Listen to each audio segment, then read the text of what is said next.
Tonight in a theme that rhymes. God, work with my mind. Get me prepared for what you have for me. There are many of you, you don't have things tonight that you should have. Therefore, we should already be possessing certain things tonight, but you don't have it. You don't have it. And the reason you don't have it is your mind. God will never make you a promise and then have to come back to you and say he ran into a problem. Heaven went bankrupt. There's a shortage in heaven. For he declared in Psalm 24 and 1, the earth is and the world and they that dwell. God shall own it all. So the one thing you have to recognize about the Most High, about Jehovah, about Yahweh, Jesus, Yeshua, is that when he makes a promise, God will never fail to back up his word. He'll never fail to back up his word. God is the only one who can make such a promise and truly back it up. Can I let you know a secret about God? Come on, some of y'all want it and some of you don't. But I need to release it for those that want it. God will show up and make you a promise at seemingly the worst time of your life. You'll be broke and God will show up and remind you that, hey, I'm going to make you rich. I'm going to give you your heart desire. Y'all going to get your house this year. This gonna be the year that you do such and such. And if you ain't careful, you'll make the mistake when God is speaking directly or indirectly of looking around. Lord, do you see what's happening in this house? We behind, yet you talking about we gonna bless other people, we gonna help others, and look, oh Lord, isn't that what Gideon did when the angel showed up and said, hail thou mighty man of valor? Gideon looked around and said, who are you talking to? Gideon said, I'm the poorest. No, hold on, let me back it up. Gideon said, my family is the poorest in Manasseh, and I'm the poorest of my family, which makes Gideon not poor, but po. Po is a level below poor. Have you ever been so broke you couldn't pronounce poor correct? You just said we po. And other po folk know what you were talking about. You don't have to break down that vocabulary to people who been po.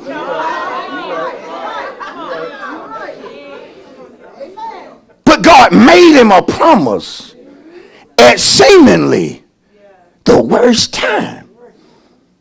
We up here planting crops, doing stuff only for our enemies to come up as soon as we do it and take it from us. We hiding in caves and in dens. And you say, I'm a mighty man of valor. But see, you got to understand that about God. God never speaks to you based upon external circumstances. He speaks of himself. He speaks of who he is, and he speaks of what he desires to do. And so Jeremiah comes to Zedekiah. Biblically speaking, names are important. Never forget that. Because there are stories throughout the Bible, from Genesis to Revelation, where we are not giving names. We're only giving a certain man, a certain woman. But whenever the Bible takes time to give names, then it's very significant. Even though the preacher may not be able to stop and deal with every name, yet if the Bible gave it, it's significant, because in biblical time, the Hebrews of the Israelites were always to live up to their God-given name. Name just didn't mean something that you just called the person, but the name affected the person's character.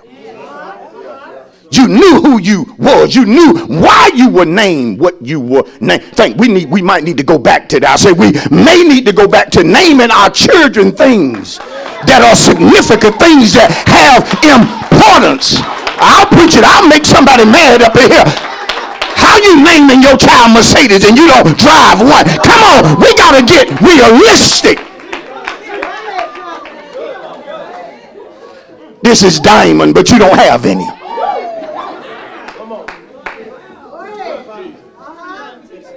It's not a knock to nobody now. Hope ain't nobody in here named Mercedes or Diamond. But somewhere out there. And so Jeremiah name means, listen to me, Jehovah, or appointed by Jehovah, Yahweh. He was appointed by Yahweh. He was appointed by Jehovah, the supreme ruler, the supreme God. The Alpha, the Omega, the beginning, the end, the one who was, who is, and is soon to come. That's who appointed Jeremiah. You say, Pastor, why you took that time to tell us all that? Because it matters who you listen to. I said it matters who you listen to. I don't want to listen to a preacher if he's not appointed by Jehovah. That's when I don't do trial sermons. That's when I don't listen to people preach because they my cousin. Maybe my cousin, but he ain't living nothing and got a good hoop. He ain't appointed by Jehovah. But when you show up to God's house, Sunday in and Sunday out, and you know I'm going to listen to a man of God who has been appointed by God, that should mean something to you. I said it should mean something to you. It don't get no better than that. I say it don't get no better than that. Not in a time where so many people put all they trust in doctors and scientists. I'm coming your way. See, one thing about Zedekiah, when God sent to him a man appointed by him, Zedekiah's name had to do with Jehovah is my righteousness. But he didn't live up to his name.